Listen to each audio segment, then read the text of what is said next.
You probably heard about the idea that we only use 10% of our brain.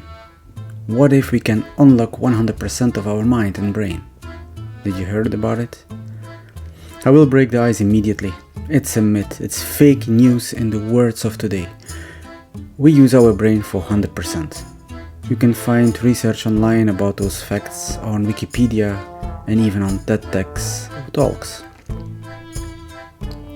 All of us have 24 hours in a day, no exception. All of us have a good quality of IQ. If those parameters are the same for every normal person, something else had to be existing to jump out. That's my addiction, my fascination. Before I continue, I have to add a small "don't try this at home" warning to my speech. Whatever I will say next is based on my research and experience. When you decide to follow my path, please consider to do some research yourself first. It all started as a kid. I was interested, and I still am, to push my limits. From extreme snowboarding to business, from coding AI to altering my brain. I was obsessed with the fact some people are so much smarter, others so stupid, and many in the middle. What makes a difference, and what can we do to become more successful, to reach the top? That idea stayed permanently in my mind.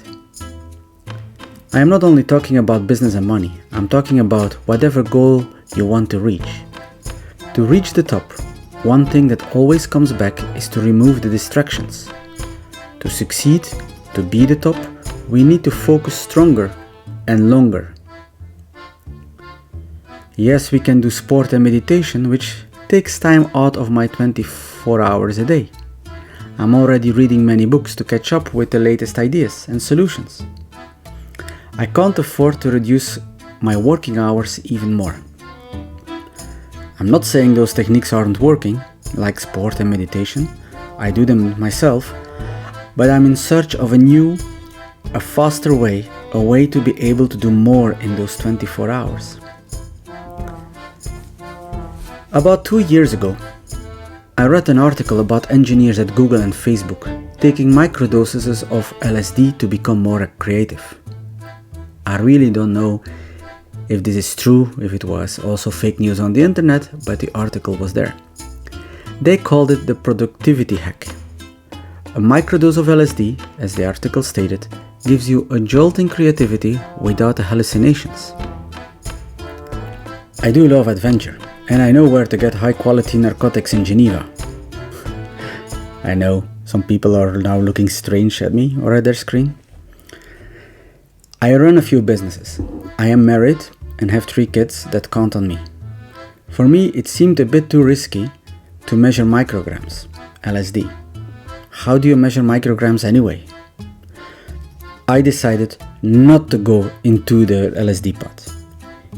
But it gave me a push to continue researching, because if LSD can give you a boost of creativity, there must be other ways as well. And yes, there is another way.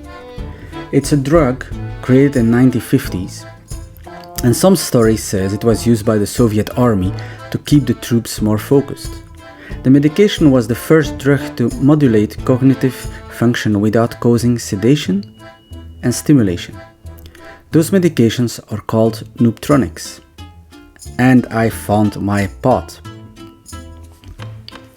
In my research, I came across pramirastam, around 30 times more effective and stronger than the drug developed in the 1950s. I take it now for almost 2 years. I do a period of 2-3 months, 5 days a week, 6 months nothing, and then 2 to 3 months again, but 3 times a week. What does those nooptronics do? Nooptronics keep my brain young and very alert, which gives me an advantage towards the competitors of my age. I'm almost 46. I can focus up to 6 hours a day non-stop. So how does it work? You're wondering. I will give you the most straightforward and easy to understand explanation. Your brains exist of neurons, and those neurons communicate with each other, and as we get older, the communication speed is slowing down. Pramirastam, the medication I'm using, keeps the speed up to date, or speed it up in a natural way. I will continue my quest to alter my brain, to keep my mind young and dynamic. Examples are pure nicotine shots or a combination of medication and meditation, and sport. The result is, I do more during the day. I have more time with my family and friends, be able to volunteer in some organizations, like Toastmasters, all within the 24 hours a day, like all of us. To close down this podcast, I will leave you with a question. In today's world, changing the human body is still a taboo. We already accept pacemakers and hearing aid. We see beautiful videos of kids who has a new bionic arm or leg. All this we accept for people who has a disability in the first place. But how do you feel about the idea? Healthy people use medication to alter their brain. Are you ready for the next phase of human development? Leave your thoughts in the comments, wherever you found this podcast or article or vlog, and let's open a discussion on altering the brain.